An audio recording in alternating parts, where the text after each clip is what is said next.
Cuando leí el mensaje, cuando la vieja salga, avísame, supe que no estaban planeando un viaje, estaban planeando mi desaparición. Ese día dejé de ser una suegra ingenua y me convertí en la peor pesadilla de mi propia familia.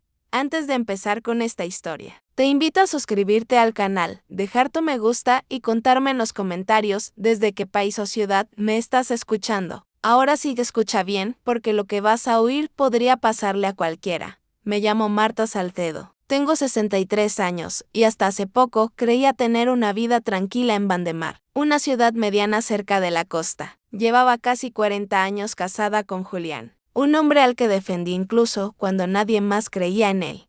Teníamos un hijo, Pablo, y una nuera llamada Laura, a quien yo misma recibí en esta casa con los brazos abiertos.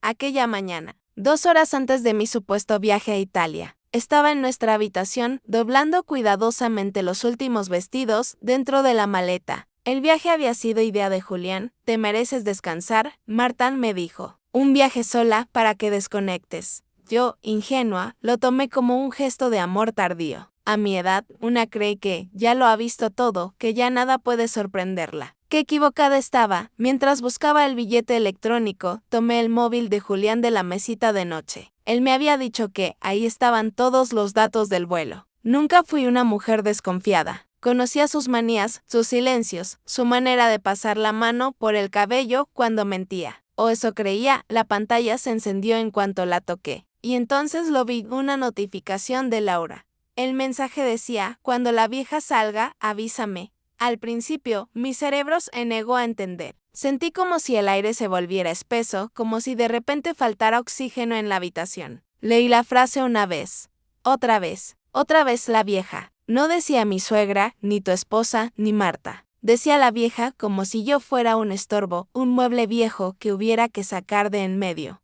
Y luego, cuando la vieja salga. No cuando se vaya al aeropuerto. No cuando se suba al avión. No cuando viaje. Cuando la vieja salga. Salir de casa. Como si solo esperaran el momento en que yo cruzara la puerta para activar algo. Escuché a Julián tararear en la cocina, preparando café como si todo fuera normal. El hombre que yo había amado toda la vida estaba a pocos metros, y sin embargo, yo sentía que, de pronto, era un extraño. Lo llamé con la voz más tranquila que pude fingir. Julián. ¿Puedes venir un momento? Entró sonriendo, secándose las manos en un paño. ¿Lista para tu aventura, viajera? Bromeó. Yo le devolví la sonrisa. Le di un abrazo fuerte, más fuerte de lo habitual, como si me estuviera despidiendo para siempre. Él no se dio cuenta de que mis manos temblaban.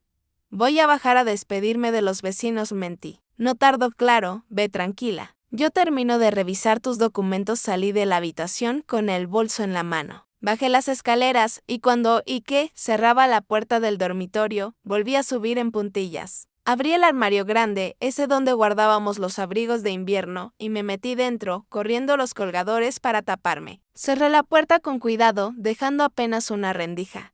Mi corazón golpeaba con tanta fuerza que juraría que se escuchaba afuera. Tenía 63 años y me estaba escondiendo en mi propio armario como una adolescente que teme ser descubierta. Pero algo en ese mensaje me decía que debía escuchar. Algo andaba muy mal. Desde la oscuridad todo sonaba diferente. Cada paso de Julián sobre la madera parecía un trueno. Lo escuché entrar en la habitación, caminar hacia la mesita, coger el teléfono. Su respiración se hizo más cercana. No pude oír el sonido de las teclas. Pero sí sus palabras, dichas en voz baja, casi susurrando, ya salió. Ven ahora, ya salió. Yo seguía allí arriba, escondida, pero para él, para ellos, yo ya estaba fuera del juego. Pocos minutos después, oí la puerta de la casa abrirse. El eco de unos tacones subiendo por las escaleras heló mi sangre. Reconocí de inmediato el perfume dulzón de Laura, mi nuera. Ese aroma que durante años asocié a juventud y frescura. Ahora olía a amenaza. La puerta de la habitación se abrió sin prudencia. Ellos no susurraban, no tenían miedo. Caminaban como dueños del lugar. Por la rendija del armario vi a Julián sentarse en el borde de la cama. Laura se quedó de pie, con los brazos cruzados, una sonrisa torcida en los labios. Por fin soltó con una risita. Pensé que esa vieja no se iba nunca. Sentí una punzada en el pecho. No era solo la palabra vieja, era la manera en que lo decía, con desprecio, con impaciencia. Todo está listo, respondió Julián. En unas horas estará fuera del país. Los del despacho ya tienen la documentación preparada. Los del despacho, documentación.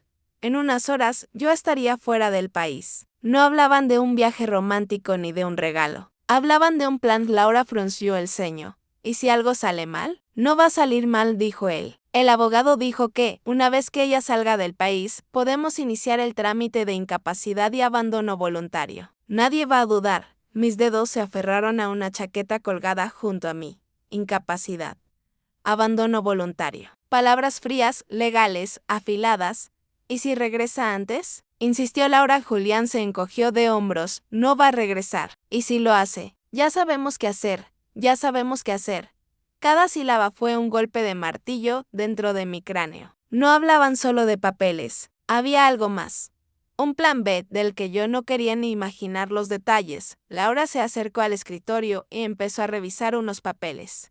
¿Y el dinero? Preguntó, sin rodeos. Quiero saber exactamente cuánto va a quedar. Una parte está en la cuenta conjunta, explicó Julián. Pero desde hace meses lo hemos ido moviendo poco a poco. Lo importante es que, cuando la declaren ausente, todo pasará a mi nombre y de ahí al tuyo. Legal, limpio, desde hace meses. Mientras yo pensaba que mi matrimonio estaba entrando en una etapa tranquila, ellos llevaban meses moviendo piezas detrás de mi espalda.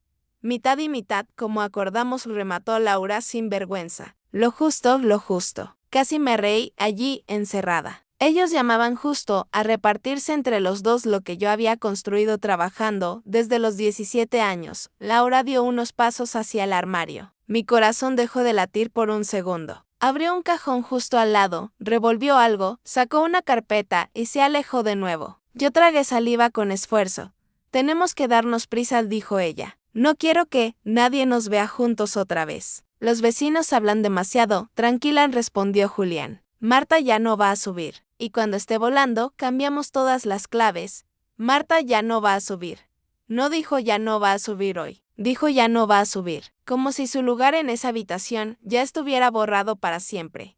Los escuché hablar del viaje, mencionar la hora del vuelo, la terminal, el nombre de la aerolínea. Todo encajaba demasiado bien como un guión ensayado. Al cabo de un rato, Laura se despidió en cuanto confirmes que abordó. «¿Me llamas?», le dijo a Julián. «Ese será el inicio de nuestra vida de verdad», respondió él. La puerta se cerró. El silencio llenó el cuarto. Mis piernas estaban entumecidas, mis manos frías. Me quedé en la oscuridad varios minutos, sin poder moverme. Cuando por fin salí del armario, sentí que mis rodillas flaqueaban. Me senté en la cama. Miré la maleta abierta, mi ropa cuidadosamente doblada, el pasaporte sobre la mesa. Nada de aquello era un regalo. Era una trampa. Tomé el móvil de Julián. Abrí la conversación con Laura. No eran muchos mensajes, pero suficientes, notaría. Poder especial, incapacidad legal. Documentos listos, cuando se vaya, firmamos. Cada palabra era una puñalada. Ahí comprendí que no estaba solo frente a una infidelidad o un engaño económico. Estaba frente a algo más grande. Querían borrarme de mi propia vida. Y aunque las lágrimas me ardían en la garganta, en lugar de llorar, algo dentro de mí hizo clic. No iba a gritar, no iba a suplicar, no iba a preguntar por qué.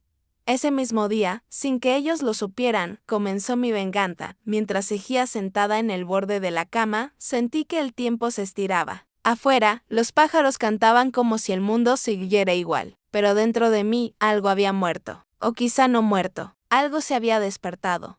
Me levanté despacio, guardé de nuevo el móvil de Julián y me miré al espejo. La mujer que me devolvió la mirada tenía ojeras leves, algunas arrugas alrededor de los ojos, el cabello recogido en un moño desordenado. Siempre me había visto mayor, pero nunca tan ajena. ¿De verdad soy la vieja?, pensé. La respuesta era dolorosamente simple. Para ellos, sí, respiré hondo. Tenía que pensar rápido. El plan de ellos dependía de que yo saliera por esa puerta, de que tomara el taxi, de que pasara por el control del aeropuerto y de que quedara un registro claro de mi salida del país. Si yo anulaba ese paso, derrumbaba su castillo de naipes, pero también corría el riesgo de que sospecharan enseguida. No podía simplemente desaparecer. Tenía que desaparecer a sus ojos, pero no en la realidad.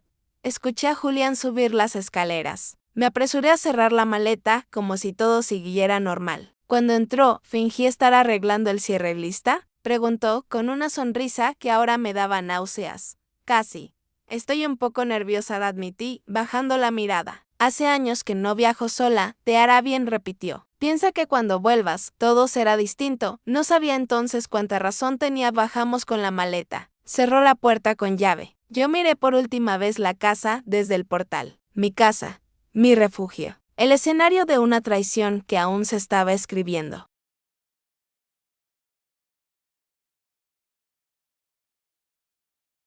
El camino hacia la terminal de autobuses, donde tomaríamos el bus lanzadera hacia el aeropuerto, se me hizo eterno. Julián hablaba de cosas triviales, el clima en Roma, la comida italiana, las fotos que quería que le enviara. Yo respondía con monosílabos, fingiendo distracción.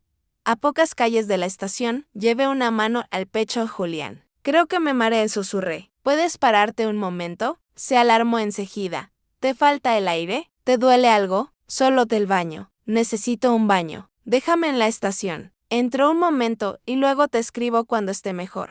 Él dudó. ¿Puedo acompañarte? No. Quédate en el coche, así no pagas estacionamiento, le dije con una sonrisa cansada. No tardaré, la culpa siempre había sido mi punto débil. Él lo sabía. Contaba con que yo siguiera siendo la misma. Y en apariencia, lo era. El coche se detuvo frente a la estación. Tomé mi bolso, no la maleta, y bajé. Te escribo cuando esté en la sala de embarque. Mentí con absoluta calma, como si no estuviera cambiando el rumbo de mi historia. Si no te respondo de inmediato, no te preocupes, ya sabes cómo son los controles. Está bien, respondió. Y Marta, disfruta, le sonreí. Cerré la puerta. Caminé hacia la entrada principal de la estación como cualquier pasajera. Sentía su mirada en mi espalda. No me di la vuelta, entré, pasé junto a los baños. Pero no me detuve. Seguí caminando hasta el fondo del edificio, donde había una salida secundaria que casi nadie usaba. Sabía que estaba allí porque, años atrás, Pablo trabajó en esa estación y me había contado dónde se escapaba a fumar a escondidas. Al salir por la puerta trasera, vi un taxi antiguo, algo descuidado. Esperando. Levanté la mano del conductor, un hombre de unos 50 años, bajó la ventanilla. ¿A dónde la llevo, señora? Saqué un papel del bolso. Era la dirección de Nora, mi mejor amiga de juventud con la que había perdido algo de contacto, pero nunca del todo. ¿Conoce esta calle? Pregunté. Claro, está cruzando el río. Suba. Mientras el taxi se ponía en marcha, me atreví a mirar hacia atrás. A través del cristal, pude ver a Julián dentro del coche, inclinado sobre su móvil. En cuanto dejara de verme, le escribiría a Laura, la vieja ya salió. Pero esta vez, la vieja no iba camino al aeropuerto. Iba camino a su primera aliada. El trayecto fue un torbellino de pensamientos. No tenía una maleta, no llevaba ropa de cambio, no tenía un plan estructurado. Solo tenía una certeza, no podía volver a esa casa como si nada. Ni podía subir a ese avión como ellos esperaban. El conductor puso la radio. Una canción vieja hablaba de amores que se acaban. Yo miré por la ventana las calles de Vandemar, los árboles, las tiendas conocidas. Era la misma ciudad de siempre, pero yo sentía que estaba huyendo de una guerra. Llegamos al edificio de Nora al caer la tarde. Toqué el timbre con las manos temblorosas. ¿Sí? Dijo su voz por el interfono. Nora. Soy Marta. Tuvo un silencio breve, incrédulo. Marta, ¿qué haces aquí a estas horas? ¿No ibas a viajar? Pasó algo, logré decir. Por favor, ábreme. La puerta se liberó con un zumbido. Subí las escaleras casi corriendo. Cuando ella abrió, sus ojos se abrieron aún más. Dios mío. Susurró al verme. Estás blanca. Entré sin ceremonias. Cerró la puerta atrás de mí. El olor a café recién hecho me golpeó con una nostalgia dolorosa. Siéntate, lo ordenó con esa firmeza cariñosa de siempre. Te preparo algo caliente. Me puso una taza de té entre las manos. El calor me devolvió un poco de vida. Y entonces, como si de pronto se hubiera roto un dique dentro de mí. Hablé, le conté todo, el mensaje, el armario, la conversación entre Julián y Laura, las palabras incapacidad y abandono. El viaje, el taxi, la huida. Nora escuchó sin interrumpirme, con los ojos cada vez más abiertos. Marta, dijo al final con la voz quebrada. Eso que cuentas no es solo una traición, eso es un crimen. Lo susurré, te quieren dejar en la calle. Añadió lo algo peor. Asentí en silencio. Las lágrimas por fin cayeron. No fue un llanto escandaloso. Fueron lágrimas silenciosas, pesadas, de esas que salen de lugares muy hondos. Nora me abrazó. No dijo pobrecita. No preguntó segura que no malinterpretaste. Solo repitió, te quedas aquí. El tiempo que haga falta, esa noche dormí en su sofá, abrazada a un cojín como si fuera un salvavidas. Mi cuerpo estaba agotado, pero mi mente no dejaba de girar. ¿Qué estaría haciendo Julián en ese momento? ¿Ya le habría escrito a Laura? ¿Creerían que yo estaba en los baños, mareada? ¿O ya habrían asumido que abordé? Al amanecer, encendí mi móvil por primera vez desde la estación. Varias llamadas perdidas, muchos mensajes de Julián, ¿dónde estás? Ya deberías haber embarcado. Avísame cuando aterrices. Y1 de Laura, Marta, estamos preocupados, ¿todo bien? Avísanos cuando llegues, por favor. Hipócrita, apagué el móvil de nuevo. Aún no era el momento de responder. Antes tenía que entender algo básico, hasta dónde estaban dispuestos a llegar. No lo sabía, pero estaba a punto de descubrirlo. Dormí mal esa primera noche en casa de Nora. Me despertaba sobresaltada, convencida de que alguien abría la puerta, de que Julián aparecería en el umbral preguntando qué estaba haciendo allí. Pero nadie entró. Solo el silencio y el sonido de un edificio cualquiera al amanecer. Me levanté antes que ella. Me senté en la mesa de la cocina con una libreta en blanco delante de mí.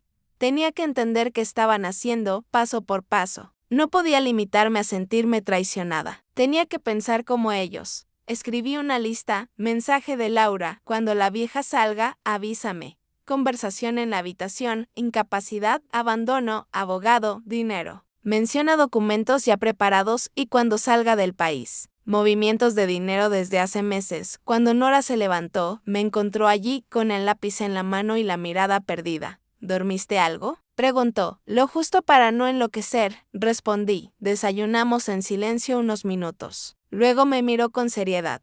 Marta, tú siempre has sido la que llevaba las cuentas en tu casa, ¿verdad? Asentí, al principio, sí. Pero con los años, le fui dejando más cosas a Julián. Me decía que era mejor para los impuestos, para los trámites. ¿Tienes copias de algo? Insistió Nora. Contratos, escrituras, estados de cuenta antiguos. Pensé en un instante en mi pequeño despacho en casa, en la estantería con carpetas. En los discos duros viejos que guardábamos por si acaso, en casa dije. Todo está en casa. Nora se quedó callada un momento. Antes de volver allí, necesitas saber dónde estás parada, concluyó. ¿Recuerdas a Sergio, el contador que te ayudó con tu primera tienda? Lo recordaba. Delgado, serio, maniático con los papeles. Hacía años que no hablábamos, pero nunca terminamos mal. Tengo su número, añadió ella. Lo vi hace unos meses. ¿Quieres que lo llamemos? Mi primer impulso fue decir que no quería que nadie más supiera. Pero luego pensé que, precisamente, ese silencio era el que me había llevado a esta situación. Llámalo, dije. Por favor, Sergio llegó esa misma tarde. Llevaba el cabello más canoso, pero sus ojos seguían igual de vivos. Cuando Nora me dijo que estabas metida en un problema. Comenzó, estrechándome la mano. No imaginé esto. Le conté todo otra vez, esta vez con más detalle. Él no me interrumpió. Al final, se acomodó las gafas y habló con calma. Marta, lo que describes es un vaciamiento. Lleva tiempo. No se hace de un día para otro. Y si hay un abogado detrás, debe estar todo muy cuidado. Pero los papeles antiguos no se borran. Dejan rastro. ¿Puedo saber qué han hecho sin regresar a casa? Pregunté. Sergio dudó.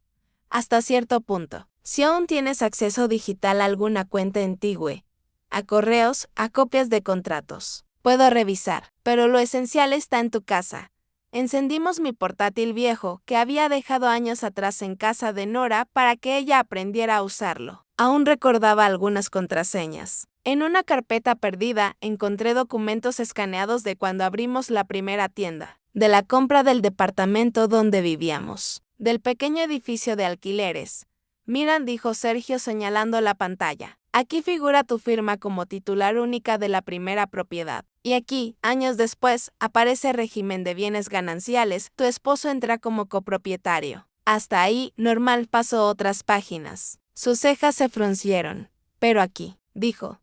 Aquí hay una venta simulada. Esta propiedad se vende a una empresa que no conozco, y luego esa empresa la transfiere a tu esposo. Tú ya no apareces. Un frío me recorrió la espina dorsal. ¿Yo firmé eso? Pregunté, no lo sé, respondió. Tendría que ver el original, no solo una copia escaneada. Pero hay cosas que no cuadran. Fechas, sellos. Huele mal, Marta.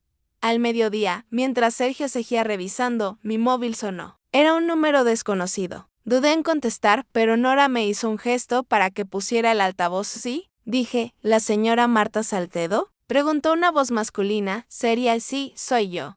Le hablamos de la notaría Ortega y Asociados. Queríamos confirmar si mantiene su decisión de no regresar en las próximas semanas. El señor Julián informó que usted ha salido del país. Nora me miró horrorizada. Sergio se inclinó hacia adelante.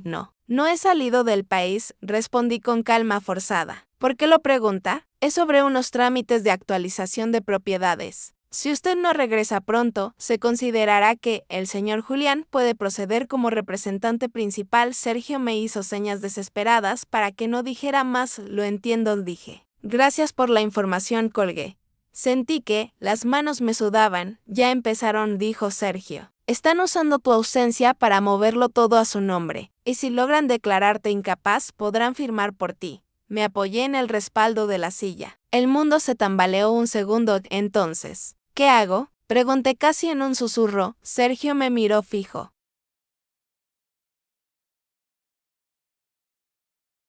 Primero, dejar un rastro claro de que estás aquí, consciente y en pleno uso de tus facultades. Segundo, recuperar todo lo que puedas de tu casa. Documentos, discos, copias. Tercero, necesitas un abogado penalista, no solo uno civil. Esto no es solo un tema de herencia. Esto huele a estafa y algo peor. Nora apretó mi mano bajo la mesa. No estás sola, me recordó. Tragué saliva. Volveré a mi casa, dije al fin. Pero no como la Marta que se fue. Volveré como la vieja que ellos creen que pueden manejar. Sergio asintió. Ve, recoge todo lo que puedas, actúa como si no supieras nada. Y mientras tanto, yo iré armando el rompecabezas con lo que ya tenemos. Ese día, más que miedo, empecé a sentir otra cosa, una calma fría, peligrosa. Habían creído que yo era un estorbo fácil de remover. No sabían que, a veces, la gente de mi edad tiene lo más valioso que ellos no, paciencia. Y con esa paciencia iba a desmontar su plan pieza por pieza. Volví a mi casa 2 días después. No le avisé a nadie. No respondí los mensajes de Julián ni de Laura. Solo tomé un taxi desde el barrio de Nora hasta Vandemar Norte, donde estaba nuestra casa de 2 plantas, esa que yo misma había ayudado a pagar con mis primeros negocios. Mientras el taxi avanzaba, sentía como si fuera entrando en territorio enemigo. El conductor intentó hacer conversación, pero yo apenas escuchaba. Solo veía, en mi mente, el armario, la cama, la caja fuerte. Al bajar frente al portón, se me encogió el corazón. Todo estaba igual. El mismo macetero con geranios a un lado, la misma pintura beige descascarada junto a la puerta, la misma cortina floreada detrás del cristal de la ventana. Abrí con mi llave. El sonido del pestillo me pareció más fuerte que nunca. La casa olía a limpiador y café viejo. Silencio. Hola, llamé. Nadie respondió. Avancé con cautela. Dejé el bolso en la entrada y subí a la habitación. Mi maleta seguía allí, tal como la había dejado. La cama hecha, el armario cerrado, el espejo inmóvil. Me acerqué a la caja fuerte. Marqué la combinación de siempre. Nada. Volví a intentarlo. Nada, sonreí con amargura. Claro, murmuré. Ya no confías en la vieja. Fui al pequeño despacho. Empecé a revisar cajones. Encontré carpetas vacías, archivadores con etiquetas sin contenido, sobres abiertos. Lo que importaba ya no estaba allí. Sin embargo, en el último cajón, detrás de facturas amarillentas, encontré un disco duro externo antiguo. Lo sostuve en la mano unos segundos. Podía ser basura, o podía ser oro. Lo metí en el bolso. Bajé de nuevo a la sala. No sabía cuánto tiempo tenía antes de que alguien llegara. Y casi como si el destino hubiera estado escuchando mi preocupación, la puerta se abrió. Era Julián. Se quedó congelado al verme en medio de la sala. Marta, dijo, ¿qué haces aquí? Pensé que me mareé en la estación. Lo interrumpí, poniendo mi mejor voz temblorosa. No me sentí bien, así que regresé. Apagué el móvil y me quedé aquí, descansando. Su rostro cambió por una fracción de segundo. Una sombra cruzó por sus ojos, pero se repuso rápido. Debiste avisarme, dijo, acercándose. Estaba preocupado, me abrazó. Sentí su olor mezclado con el del café. Por dentro, me hervía la rabia. Por fuera, apoyé la cabeza en su hombro. No quería molestarte, susurré. Solo me asusté.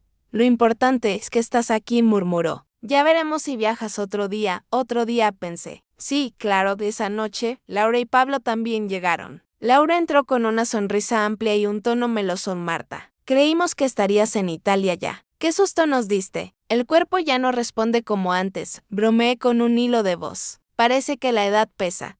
Sus ojos brillaron. Le gustaba escucharme llamarme vieja a mí misma. Le hacía creer que me veía como ella quería verme, frágil, inútil.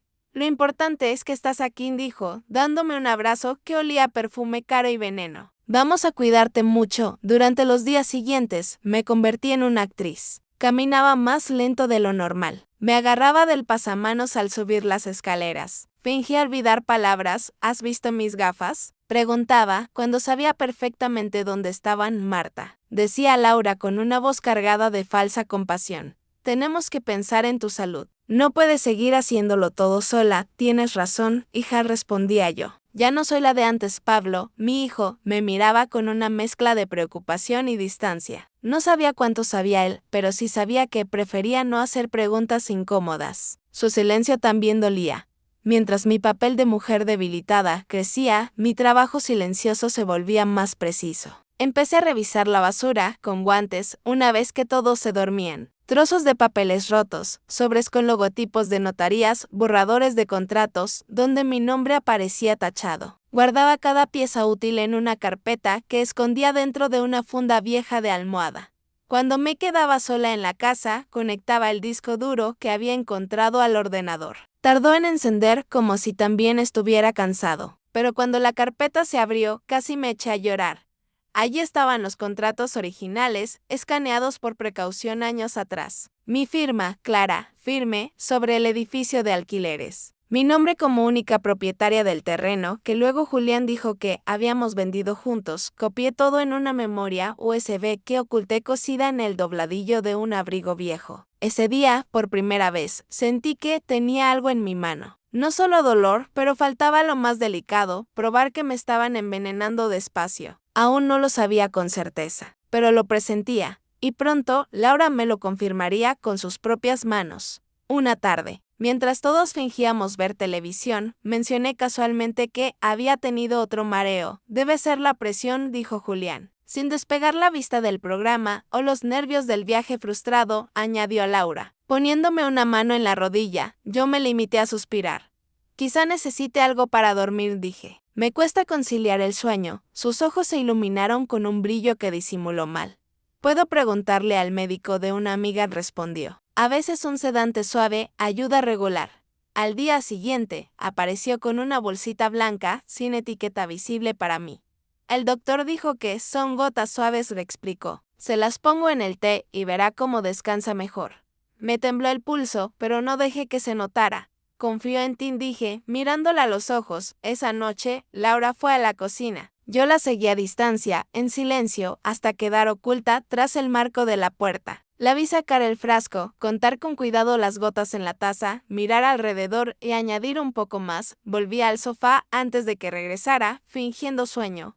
Toma, mamá, me dijo, acercándome la taza. Está calentito. Te hará bien. La sostuve entre las manos como si fuera un regalo. Acerqué los labios, dejé que el líquido rozara apenas mi lengua y fingí un sorbo prolongado. Ella sonrió, satisfecha. Te dejo descansar, añadió, acariciando mi hombro. Trataré que nadie te moleste. Esperé a oír la puerta de la habitación cerrarse. Luego me levanté despacio, llevé la taza al baño y la vacié sobre el agua acumulada en un balde con detergente que usábamos para fregar. Con un frasquito que había traído de casa de Nora, recogí una muestra. Al día siguiente, cuando Laura salió a hacer unas diligencias y Julián estaba en el banco, llamé un taxi y llevé la muestra a un laboratorio privado en otra zona de la ciudad.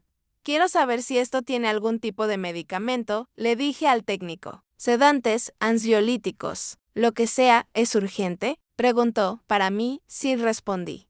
Me prometieron los resultados para el día siguiente. Volví a casa con el corazón a punto de salírseme del pecho. Esa noche, cuando Laura volvió a ofrecerme té, inventé una excusa. Mejor una manzanilla simple, dije. El médico dijo que no mezcle más cosas. Me hace doler el estómago. Frunció el ceño, pero sonrió enseguida. Como quieras, mamá. Al día siguiente, recibí un correo del laboratorio. No sabía casi nada de términos clínicos, pero una frase era clara: presencia de sedante de uso hospitalario en concentración moderada a alta. No recomendados en supervisión médica directa. Sentí un frío que me subió por la columna vertebral. No era solo que quisieran que yo pareciera más débil, más despistada. Estaban jugando con mi vida y imprimí el informe en una copistería lejos de casa y lo escondí en la misma funda de almohada donde guardaba los demás papeles de esa misma tarde. Llamé a Sergio desde un móvil barato que Nora me había conseguido a escondidas. No podía arriesgarme a usar mi número principal. Necesito otra cosa, le dije. Un abogado penalista. Hoy mismo, ya lo estaba buscando, respondió. Te mandaré el contacto de Lucía Herrera. Es buena. Y no se asusta fácil. Hablé con Lucía esa noche, desde el baño, mientras el ruido de la ducha disimulaba mi voz. Señora Marta, dijo ella, tras escuchar mi relato, lo que usted describe es grave. Muy grave. Hablamos de posible intento de homicidio, además de fraude y falsificación. Pero sin pruebas sólidas, ellos siempre podrán decir que son inventos de una señora confundida. Tengo pruebas, respondí. Documentos viejos, contratos, un informe de laboratorio sobre un sedante en mi té, y grabaciones. Porque sí, había empezado a grabar. Dejaba mi móvil en modo grabadora sobre la mesa cuando supuestamente iba al baño. Lo dejaba en la repisa de la cocina mientras ellos hablaban creyendo que yo dormía. Tenía ya algunos audios donde Laura decía: cada vez está peor. A este ritmo, en unos meses el médico la declarará incapaz sin que tengamos que mover un dedo. Julián respondía, mientras no abra la boca, delante de un abogado. Estamos seguros. Lucía guardó silencio unos segundos. Envíeme copias de todo lo que tenga, dijo al fin. No haga confrontaciones. No los desafíe. No les diga que sabe. Y, sobre todo, no beba nada que no haya preparado usted misma. Colgué con un nudo en la garganta. Isa noció a Lore en silencio, sentada en el suelo del baño, con la tola alrededor del cuerpo. Lore por la traición, por el miedo, por la mujer que había sido tan confiada. Pero también Lore de rabia, porque una cosa había cambiado, ya no dudaba de nada. Cuando una mujer deja de duda, deja también de tener miedo. Aparte de ahí, mi paper de anciana confundida se hizo aún más perfecto. DJ que Laura organizara mis medicinas, mis comidas, mis horarios. Le pedí para todo. Se sentía poderosa. Yo me sentía invisible. Desde esa invisibilidad, los observaba. Sabía que no podía sostener esa vida mucho tiempo. Tenía que encontrar el momento exacto para hacer la trampa. Ese momento estaba muy cerca, lo que ellos imaginaban. Una mañana, fingiendo estar más despistada que nunca, lancé una frase calculada mientras desayunábamos. Laura, cariño, yo no habíamos hablado de esos pepinos. Pregunté, arrugando el ceño. No recuerdo si afirmé algo. Ella levantó la cabeza como un resorte. ¿Qué papeles, Marta?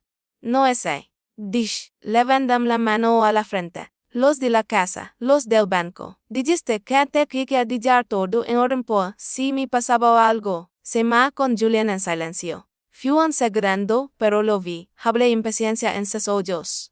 ¿Todavía no firmas nada, mam? Respondí ella, con voz dulce. No te preocupes por eso. Ya lo vamos más adelante. Me gustaría que todo quedara claro. Insistí, diciendo que la frase como que no quiero provocar nada. No quiero problemas para Pablo cuando yo no esté. Ellos necesitaban que yo pareciera preocupada por el futuro, por el orden de mis cosas. Necesitaban que esa idea de formar papers pareciera mía, no de ellos. Y que la peculiar escena sembrara la urgencia que yo quería. Esa misma semana, organicé algo con un eco, una comida en casa con una abogada. Por casualidad. Lucía me habría dado la idea. Invité a Julián, Pablo y a Laura a comer el domingo. Les dije que también vendría una amiga Nora, que trabajaba con gerencias, solo para hacer unas consultas. No quiero dejar problemas, repite. Son cosas aburridas, pero necesarias. Lucía llega puntual, vestida de manera sencilla, como una invitada más. Se presenta simplemente como Lucía, amiga de Nora. Nos sentamos a la mesa. Solo quiero hacer unas preguntas generales. Le dice frente a todos.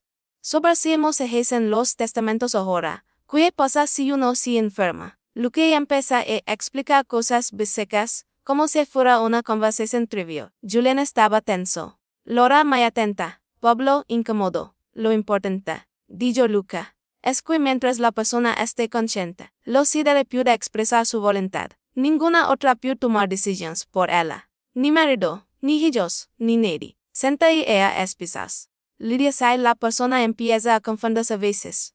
Preguntó Laura. Quiero decir, mi suegra ha tenido medios olvidos. Eso lo determina un médico, no la familia, responde Lucia con calma. Necesita informes más claros. Guayanas, los poderes pueden ser abusados si se usan mal. No es nuestro caso, se apresura a decir Julian. Yo la miré a los ojos. Y verdad que mientras yo pueda decir lo que quiero, sigo siendo yo la que decide. Pregunté. Por supuesto, responde Lucia. Usted está perfectamente lucida ahora mismo. Laura aprieta la cervelita entre los dedos. Julian jugaba con el beso sin beber. En ese momento, Fingan Mario. Que yo con mi vaya, la prisión. Sucede, exagerando en tembla. Pablo se levanta alarmado. Luces ofrece a ayudarme y el soft. Laura aprovecha para decir, yo vi, esto pasa más seguido. A veces ni recuerda lo que afirma. Luca la mira fijamente. Que alguien tenga un medio no significa que sea incapaz, respondí. Why si van a hacer más importantes. Lo responsable sería hacer estudios neurológicos o psiquiátricos antes. De lo contrario, cualquier documento podría ser impugnado después. Laura queda colada. Yo casi sonreí por dentro. Después de esa comida, escuché desde el pasillo una discusión jugada en el salón. Tenemos que apurar esto, decía Laura en voz baja pero firme. Se empiezan a mitad médicos, abogados, complica. No podemos correr demasiado, replicó Julian. Si pares forzado, si te todo. Pues entonces aumenta la dosis. Soltela, cosa no más confundida. Que el médico no tenga dudas. Esas palabras quedarán grabadas, no solo en mi corazón.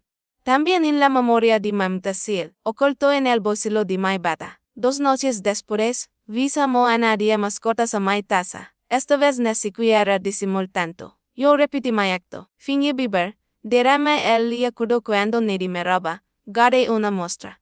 Inve todo el desierto la mel ocultó que Nora me había dado odios. Fotos de peplas, resultados del laboratorio, grabaciones de sus conversaciones, copias de mi documentación antigua. La respuesta llega de madrugada. Marta, con esto basta. Ya no es solo fraud. Es intento de envenenamiento. Mañana haremos con orden judicial. No beba ni coma nada que no haya preparado usted. No les diga nada. Acti normal. Me recosté en la cama, de cara al techo, sin poder dormir. Sentí el corazón acelerado, pero por primera vez en semanas, no era de miedo, era de anticipación. El día siguiente, juga mi pepilmilla que en manca. Me cuidé del cuerpo, fin olvidar cosas, excepto una sopa que no me había preparado Laura, me dije cada. Ella estaba convencida, Julian también. Pablo evitaba mirar directamente. A las 6 de la tarde, son el timbre. Julian fue a abrir. Escuché su voz confundida. Jessie, buenas tardes, dijo una voz firme que reconocí enseguida. Soy la abogada Lucia Herrera. Vengo con el doctor Arias, perito forense, por una diligencia judicial. Necesitamos hablar con la señora Marta Salcido. Laura apareció en el marco de la puerta del salón perdida. ¿Y qué significa esto? Yo me levanté lentamente del sillón, diciendo que la manta a propósito. Ya no tenía intención de encorvarme. Por primera vez en mucho tiempo, me puse de pie como era en realidad. La vida que los creí en tener acorralada se había terminado. La media que entraba en escena ahora era otra. Hoy venía acompañada de la justicia. Lucia entra con paso seguro, seguida del doctor Arias, un hombre de mediana edad con una carpeta en la mano. Detrás, veíamos a 2 agentes de policía, que escuadran en la puerta. El silencio en la sala era tan denso que casi podía tocarlo. ¿Y qué significa todo esto? Repetí Laura, con una sonrisa tensa. Mi suegra está muy delicada, no pude. ¿Puedo hablar por mí misma? La interrumpí, con la voz más firme que en semanas. Quiero que se cuiden, todos. Julian me mira como si estuviera viendo un fantasma. Pablo, que estaba en la escalera, vaya un peldaño, confundido. Señora Marta, dijo Lucia.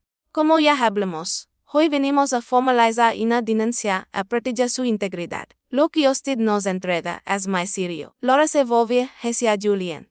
¿De qué está hablando? ¿Qué denuncia? Lucia abrió su maletín y comienza a sacar documentos. Lidia sonríe con tristeza. ECU e informes de laboratorio que demuestran la presencia repetida de sedantes de uso hospitalario en bebidas que se deben a la señora Marta sin prescripción médica. Aquí, grabaciones donde usted misma.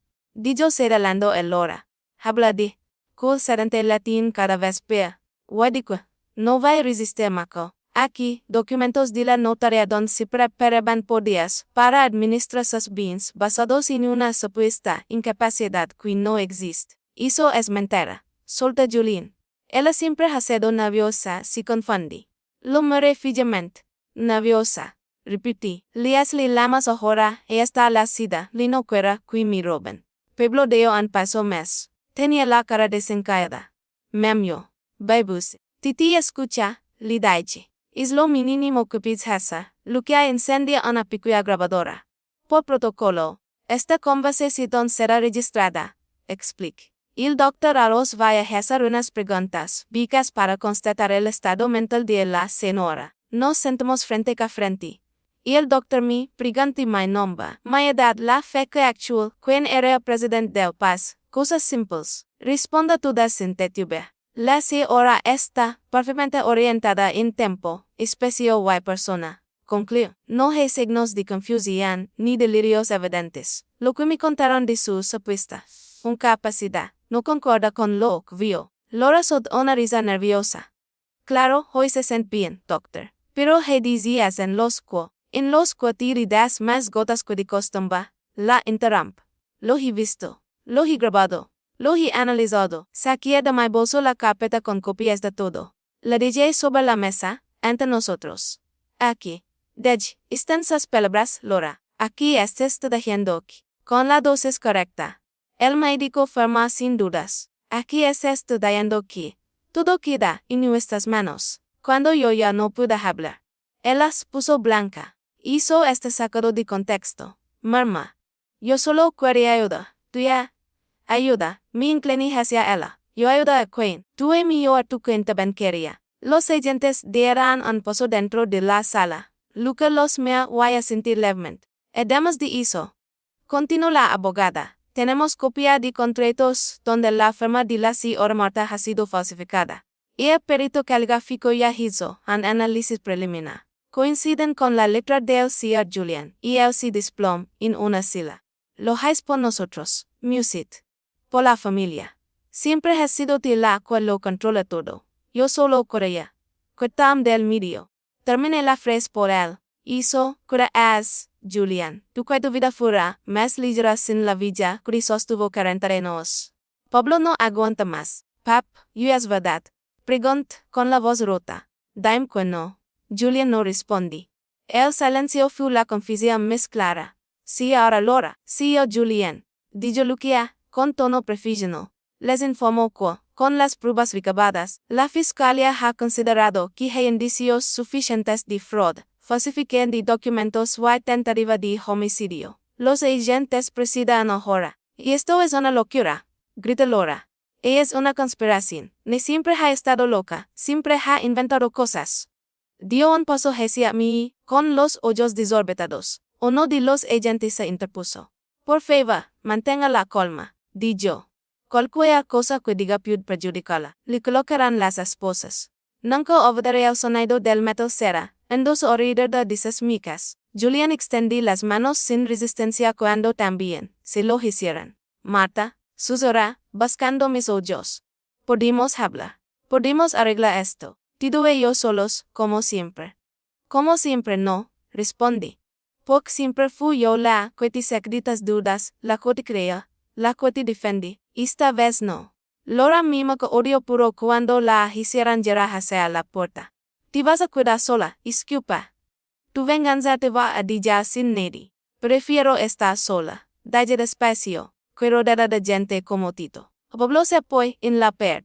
Tenía los ojos llenos de lágrimas. Ma'am, yo, en pez. Tito después, le corté. Hoy no eres el acusado, pero tampoco es inocente del todo. Tu silencio también pisa. Cuando la puerta se cierra tras ellos, el silencio que queda no fue el de antes.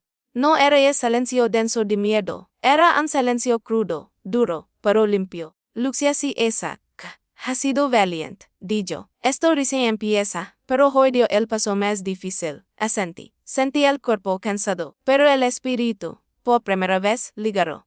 No busco venganza por venganza, Lucia, mamaré.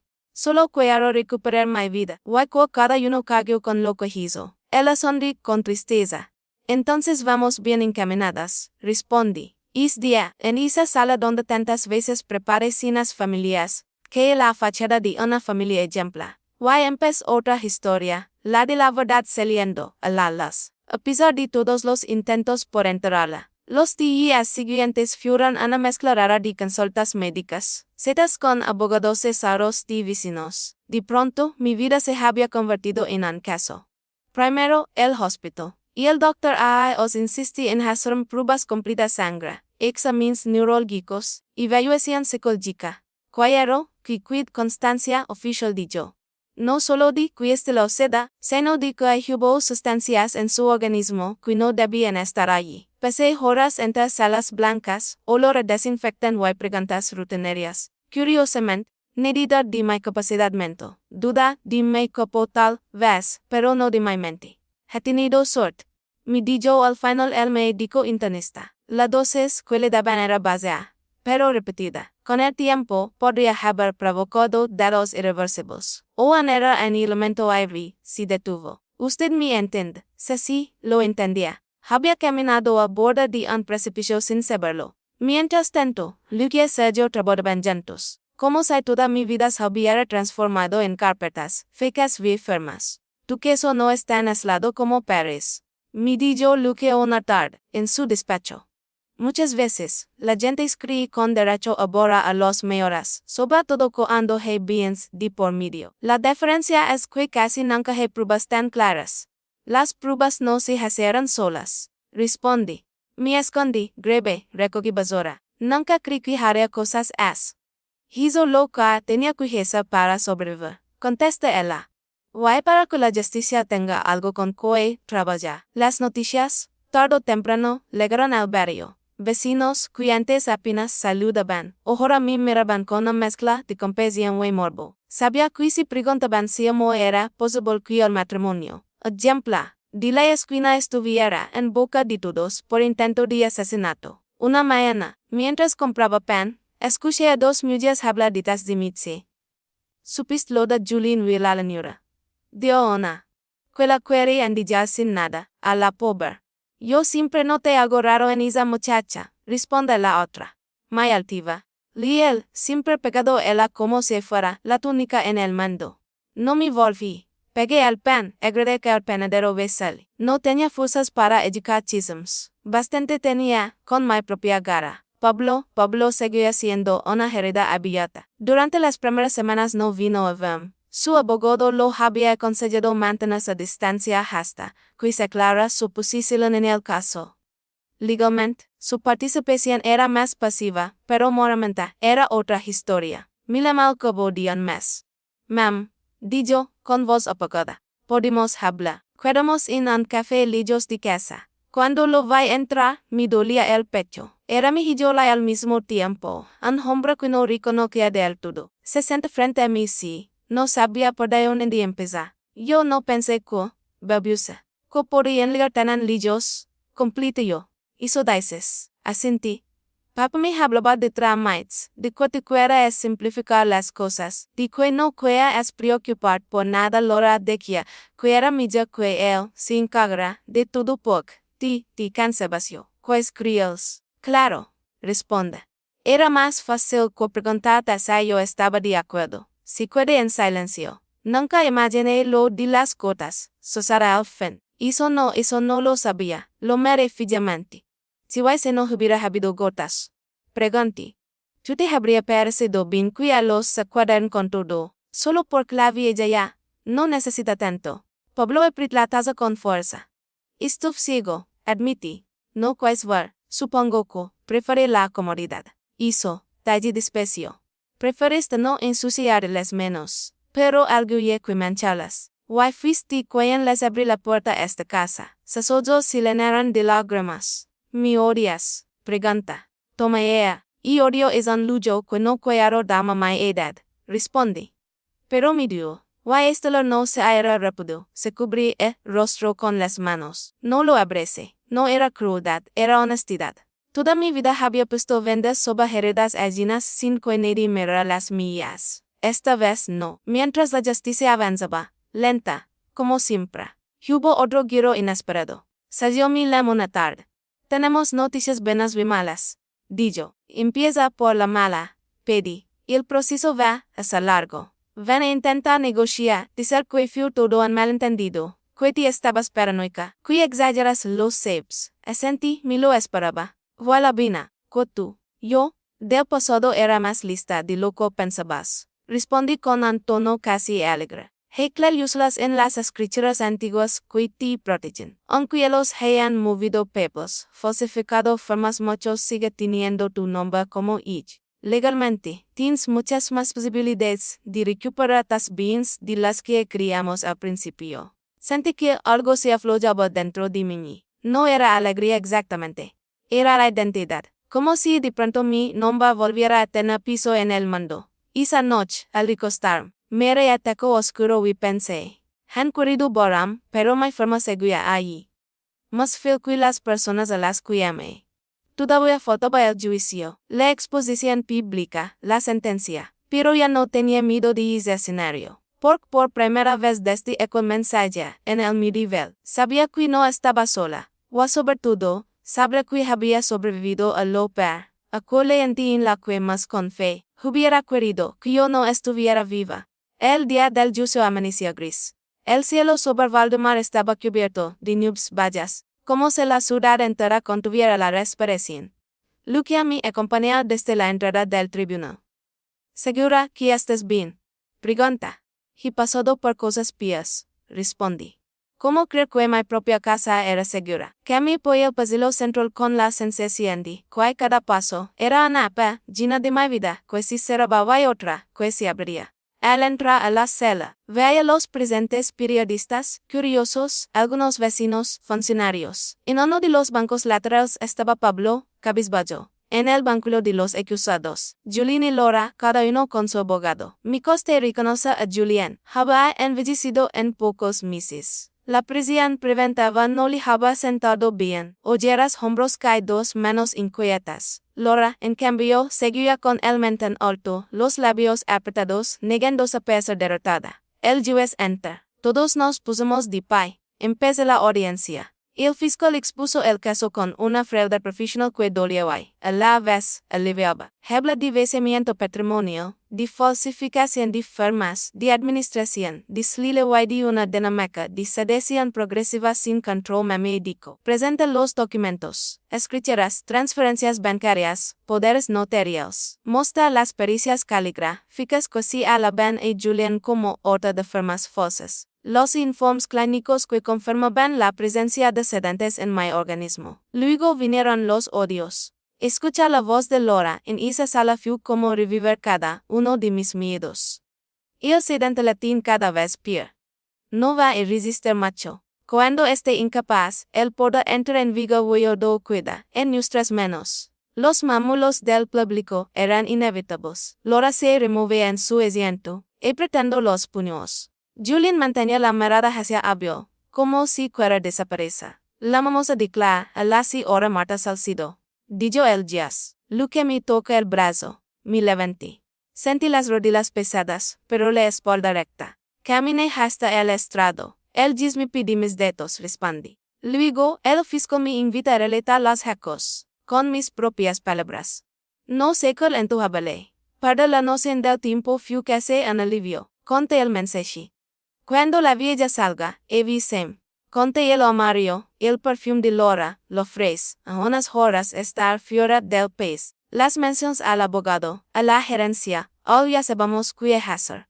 Conté mi fuga, la estación, el taxi, la casa de Nora, las llamadas a Sergio y a Lucia, los papeles, el disco duro, la basura revisada. Conté las tazas de té, las gotas, el laboratorio, las grabaciones. No exageré. No adone, no grite, solo dice la verdad. En un momento, mientras hablaba, crucé la mirada con Pablo. Tenía los ojos helinos de lágrimas. Bajé la vista. Cuando terminé, sentí que el pecho me dolía, pero no de miedo, sino de cansancio. Jess hizo una breve pausa. Su testimonio, dijo, está ampliamente corroborado por las pruebas documentales y periciales. Puede sentarse, señora Marta. Volví a mi asiento. Lucia abrió mi mano. Luego fue el tono de Laura. Su abogado intenta presentarla como alguien confundida, manipulada por Julian. Una mujer que solo quería ayudar a su suegra. Nunca quise hacer el daño, dijo ella. Las gotas eran para cuidar mi amiga. Se dije cosas feas. Fue por frustración, por cansancio. Todo se saca de contexto. El fiscal pidió reproducir, nuevamente, y el odio donde ella desacó. No va a resistir mucho. Wico, todo queda en nuestras manos. Il es la mir con severidad. ¿Y en qué contexto cree usted que se puede interpretar esto como preocupación por la salud de la señora? Pregunta. Laura guarda silencio. No había contexto posible. El tono de Juliana fue más triste. Su abogado alega que se deja influenciar, que siempre había sido un hombre débil, que miró el le a tomar decisiones equivocadas. Yo solo pensaba en que no nos faltara nada, dijo él. Marta siempre contó todo. Yo me sentí despezado. Laura me dijo que había maneras legales de organizarlo. No pensé que fuera tan grave. El fiscal alza una silla. Y no pensé que era grave falsificar la firma de su esposa en contratos. Pon accidentes en su bebida. Yo declararla ausente mientras Ana vivía en la misma ciudad. No hubo respuesta convincente. Al final, llega el momento de la sentencia. Lea lleva largo reto, como dicen los jueces. Cita los artículos antecedentes. Yo escuchaba, pero lo que realmente esperaba eran esas pocas líneas finales donde se resume todo. Es tribuno. Dijo el fin.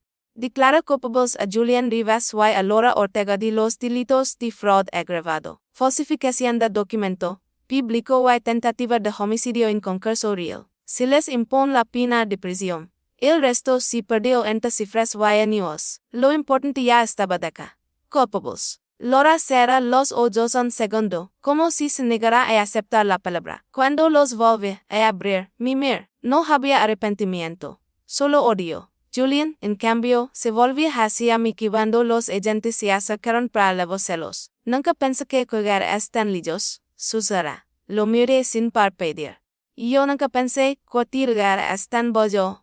Responde. Los vais salían esposados de la sala. La puerta cerrada. El murmullo del público fue apagándose. Luca respiró hondo. Ya está, di yo. Lo conseguimos. No sonrí, no lo oí. Solo sentí sia. La verdad ya no estaba escondida en una carpeta, ni en una grabadora, ni en mi memoria. Ahora tenía solo, firmaba sentencia. Después del juicio, la vida no se volvió de pronto luminosa ni sencilla. La justicia da una especie de alivio, sí, pero no borra las cicatrices. No devuelve los años ni las noches en vela, no resucita la confianza. Aún así, poco a poco, todo comienza a recolocarse. Ligamente, mis bienes volvieron a mi nombre. La casa, los pequeños departamentos en Valdemar Norte, las cuentas que no have investigado del todo. Cuando el abogado me lo confirma, sentí que me devolví en algo más que la de los valentumeros. Te están devolviendo tu historia, dijo Sergio, no solo tu propiedad. Sin embargo, decide vender la casa principal. Demasiados fantasmas en cada habitación. Demasiados recuerdos en cada esquina y lo amarillo. Lidia sala donde los esposaron. La cocina donde intentaron envenenar. Me mudé a un departamento pequeño, luminoso, frente a una plaza tranquila. Nada de lujos, nada de ostentación. Solo lo necesario: una camilla moda, una mesa donde escribir. Una ventana grande por la que entra el sol de la mañana. Las primeras noches me despertaba sobresaltada, esperando escuchar pasos ajenos, el ruido de unas leves que no son las mías, el tintinio de una taza preparada por otra persona. Pero el único sonido era el de la ciudad a lo lejos fue mi propia respiración. Nadie decidía a qué hora me acostaba. Nadie vigilaba lo que comía. Nadie controlaba mis medicinas. Era extraño al principio. En mis 63 años, estaba aprendiendo algo que nunca había tenido de verdad. La experiencia de vivir sola, por mí, para mí sí. Yo a Pablo. Mi relación con él no se corta del todo, pero tampoco volvía a ser la misma. Nos vimos pocas veces, en cafés neutrales, hablando casi siempre del clima, del trabajo, de cosas sin filo. Y nada de esas ocasiones, me dijo. Me voy a ir a otra ciudad, mam. Quiero empezar de cero. Es lo que tengas que hacer. Responde. ¿Y algún día podrás perdonarme? Pregunta. Lo miré largo reto. Habamo en mi mirada, sí, pero ya no es demasiado que todo lo excusa. El perdón no es un botón que uno aprieta, le dije.